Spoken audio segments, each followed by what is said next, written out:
Immigration. If reelected, Donald Trump has said he's willing to build migrant detention camps and deploy the U.S. military to deport the more than 11 million undocumented immigrants in this country.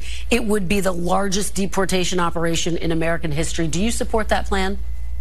11 million. That's an outdated. That was the number 10 years ago. We're talking upwards of 20, 25, maybe 30 million. Well, there's been almost 10 million people that have entered this country unlawfully in the last 3 years. To the question, would you support it? The number varies big time. I mean, it's another 9 to 10 million people just in the last 3 years. The answer to your question is yes. We cannot absorb 25, 30 million people who entered this country illegally. They're here illegally. What country on earth would tolerate that? We don't even know who most of these people are. They talk about vetting them with what? I think you should let me run the country. You run CNN. Right. And if you did it well, your ratings would be much better. If I may ask one other question, Mr. President, that's enough. You know, when Meet the Press had Chuck Todd on it, I thought it was really bad. I had no idea Kristen Welker would be a worse host than he was. But not only did she show that here, she also showed why I regularly tell people Marco Rubio is the guy you should want as Donald Trump's vice president. Will you accept the election results of 2024 no matter what happens, Senator? No matter what happens? No, if it's an unfair election, I think it's going to be contested by either side. Senator, no matter who wins. I think you're asking the wrong person. The Democrats are the ones that have opposed every Republican victory since 2000. Every single one. It's Hillary Clinton. No Democrat has refused to concede. Hillary Clinton conceded. Senator, will you accept the election results? Hillary Clinton said the election was stolen from her and that Trump was illegitimate. Kamala Harris agreed. Senator, we have Democrats now. Senator, she conceded the election. She said that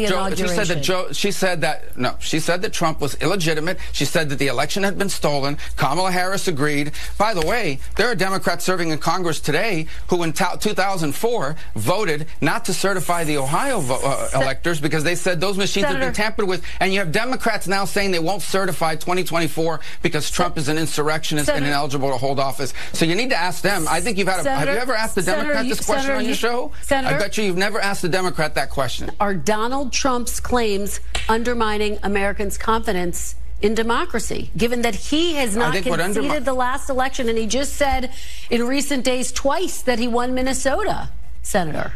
I think what undermines people's confidence in the election is when you have places like Wisconsin with over 500 illegal drop box locations, when you have places like Georgia where liberal groups are paying people $10 per vote. No, but listen, what undermines elections is when NBC News and every major news outlet in America in 2020 censored the Biden laptop story, which turned out to be true, not Russian misinformation, unprecedented.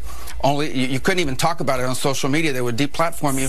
People look at all this. They look at what happened in Arizona, 200,000 ballots that had the signatures didn't match. People will lose confidence, and it opens the door to this. I have to jump in here. Senator, you voted to certify the election, and because at that stage in the process, you have no options. Senator, you voted to certify the election. Nothing has been censored on this program. Hillary Clinton. Did you guys? Kristen Welker has been asking Republican candidates this stuff for weeks now, and it's finally time one punches back and says, look, this is a ridiculous question. I'm not going to accept it no matter what happens. I'm going to respond when the election is over, and depending on what happens, we'll see where we are. That's the appropriate, responsible thing for a politician to say. Kristen Welker, of course, just wants him to say, yes, I'll accept the results. So she can say, well, Donald Trump won't. What won't you do about that? And it's just we're back into the same stupid thing.